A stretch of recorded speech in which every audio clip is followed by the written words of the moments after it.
guys, welcome to A Little Bit of Monica. I am so excited to share with you a new readathon that I'm going to be participating in September. So without further ado, let me introduce you to the 2024 Phantom of the Opera Romance Readathon. This is a readathon that is going to take place throughout the entire month of September, created and hosted by Maggie's Books and Stuff. And I am so excited that Maggie asked me to be a co-host for this year. I did not participate in this readathon last year, and I am having deep regrets about that because based on what she has created for this year, this is going to be an absolutely wild but incredible time. I mentioned that this is based around the Phantom of the Opera, so it's the Phantom Romance Readathon, and this theme is going to be very, very involved. So let me walk you through some of the basics, and then I will get into a few book recs that I have to kind of set the tone for going into September. We have a couple of weeks until this readathon is going to start, but that doesn't mean that you have to wait before you get started on everything. So first of all, what's the basis of this readathon? You're going to read your book, you're going to submit it through a log form, and then you're going to pick up a new book.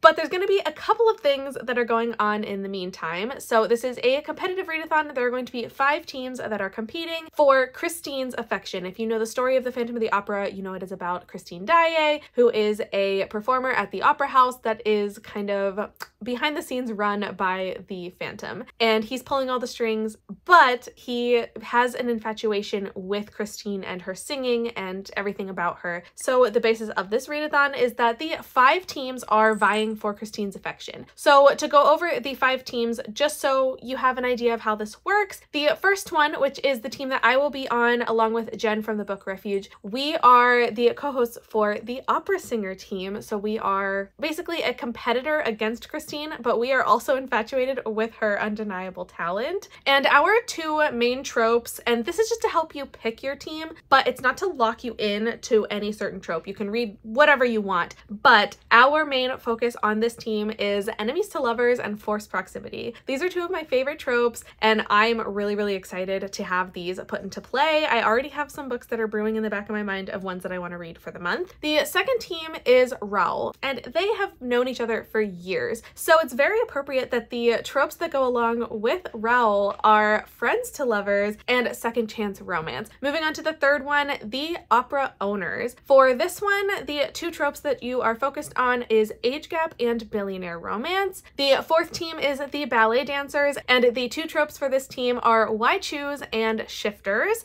And the 5th team that you can choose from is the stagehand, and the stagehand tropes are morally gray or opposites attract. So with all of these teams competing for Kristin's affection, we are essentially working against the Phantom because the Phantom also wants Kristin. And so the Phantom is going to do some things throughout the month that are going to prevent us from winning her over. What this means is the Phantom is going to be attacking us throughout the readathon, and I think it's going to be kind of like weekly attacks where the Phantom is going to send us letters with updates on things, but he's also going to issue challenges that we have to, as a team, complete in order to fend off his attacks. And I think this is really fun because it gives this kind of like escape room vibe to this whole event where you are actively participating in trying to combat what the Phantom is trying to do. I have no idea what these challenges are going to look like, but I'm very excited to see. I think it's just going to add a little bit more of like trickery and excitement into everything. Along with those Phantom challenges, there are also social media challenges that you can participate in, and some of those also take place in August to get you excited for September, and this is just a way to gain some extra points.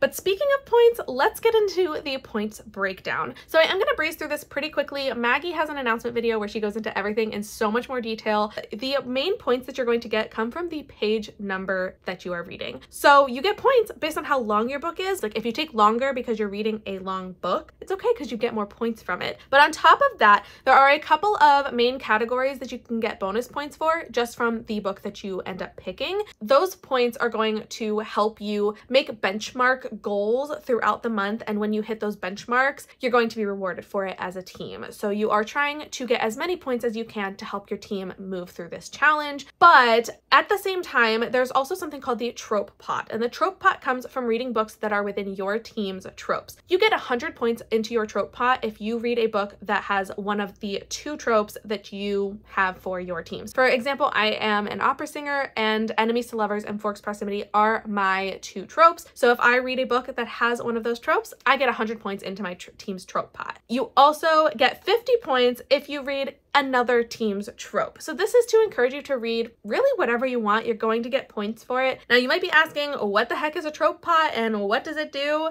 Well, let me tell you, the trope pot is going to come into play a couple times throughout the month when there are auctions. Now the auction is a major part of the Phantom of the Opera original story. So in keeping with the theme, there are going to be 2 auctions that occur throughout the month. At this time, you can use the points as a team in your trope pot, and you can purchase things that will benefit your team in the long run. And it will all make a lot more sense once it's in play and it's actually happening. But for now, I think it sounds really cool knowing that we're going to have those opportunities later on in the month. And now finally, there is this entire list of bonus points that you can earn from submitting certain information when you log a book. All of this stuff is optional, but everything that you log gets you extra points. So you might want to consider logging as much as you possibly can. And the point in listing all of these things, like a star rating or a spice rating, or if it's a BIPOC author or rep, things like that, Maggie is going to, with her incredible brain, she's going to put together a spreadsheet at the end of the readathon that is going to be available for free to everyone who participated. And it's going to list all of the books that people have read and submitted for the readathon. And it's going to be categorized by a lot of these criteria. So at the end of the readathon, you can go back and look into this searchable spreadsheet document and see all the books that people are reading, and you can filter it by the different things that you're looking for, like star rating or spice rating or representation within that book. So with all that said, those are pretty much the ground rules, the basic foundation of what this readathon is going to look like. I know that's a lot of information, but it's going to make a lot more sense when we are in the game, when we are playing, and when we are having a good time. But it all comes down to the main point of you're reading books and you're submitting them and you're getting points based on whatever you're reading. Honestly, it's very easy to participate and have a good time with this readathon. But I'm really excited for the kind of like interactive vibe that we're gonna have, plus all the incredible ways that Maggie has just like designed things and put things together for this. So let me go into a couple of the books that I am going to either be planning to read or books that I have already read that I think would fit really well into the gothic style that is the main theme here. Starting off strong, I do need to mention I have never made it the whole way through the actual Phantom of the Opera story. I have watched the movie, the stage musical. I have seen it more times than I can count. As a child, I used to tie a blanket around my neck and run around my living room pretending that it was the cloak that Kristin wears when she goes to visit the graveyard. Yeah, I was a big fan of this story. I always have been, and so I just feel like it's time. I've had this book for many, many years and never gotten around to it. So I can't think of a better time than the present. I might actually try reading this before September, just so I have the story in my mind already, and then I can launch into some of those retellings and reimaginings, which, speaking of, I do want to mention a few, and though I haven't read any of these ones yet, I do want to mention that they're books that people have already said are going to be kind of interesting retellings, and they've piqued my interest. The first one is probably one of the most well-known ones, which is Phantom by Greer Rivers. Now, this book seems like a very true modern retelling of the story, in which the Phantom becomes enamored by the main character Scarlet, looks out for her, and feels this like ownership or protection over her, and that's going to cause some problems. The next one is The Forgotten Phantom by Catherine Ann Kingsley, and this one is interesting to me because instead of Kristin coming in as the performer like we know in the original story, in this story Kristin is kind of coming in to investigate the like haunted opera house and is going to encounter the Phantom herself. And I think this is really, really exciting. It's a creature feature type of novel, which makes me very, very intrigued by it. And then finally, and this one might be the one I'm most intrigued by out of these three,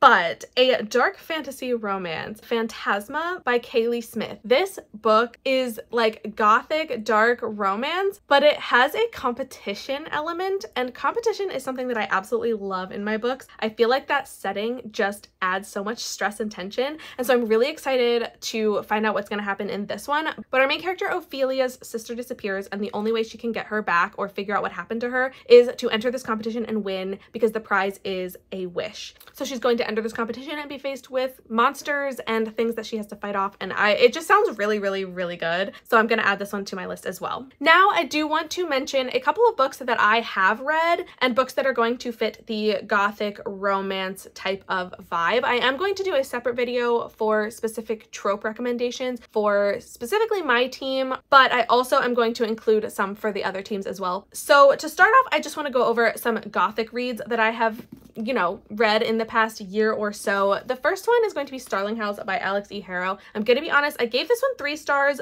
for my expectation that there was going to be a lot of romance. There is a romance in here, but if I have to be totally honest with you, it was not my favorite. But the thing that I have to scream from the rooftops for of this book is the gothic atmosphere. I think the dark, creepy, eerie, shadowy type of vibe that this book gives off is so absolutely incredible, and it's something that I really want to praise Alex E. Harrow for, because that gothic atmosphere is what got me through this book. The romance, not so much. It didn't hit for me that much, but the gothic atmosphere in here is so strong. You absolutely need to try it out if gothic is your style. Next up, we have a gothic dark romance that I know is very controversial, and a lot of people love it and a lot of people hate it. I really liked Gothicana by Runix. I think that this book, it's dark romance, it has its flaws, but something about it was very addictive. I ended up reading this largely in one sitting. I stayed up very late to finish it because I couldn't put it down. The gothic vibes, the mystery element to it, there's slight fantasy elements going on here, and I really enjoyed it. So if you do like dark romance, gothic romance, give this one a try. And then finally, I come to my greatest recommendation for gothic and romance vibes. And if you've been here for any length of time, you know this is no surprise at all because I've been gushing about these books for the last couple months. But if you have not read One Dark Window by Rachel Gillig and its sequel to Twisted Crowns, I beg of you to pick it up for this readathon. It has some absolutely stellar gothic vibes, and the romances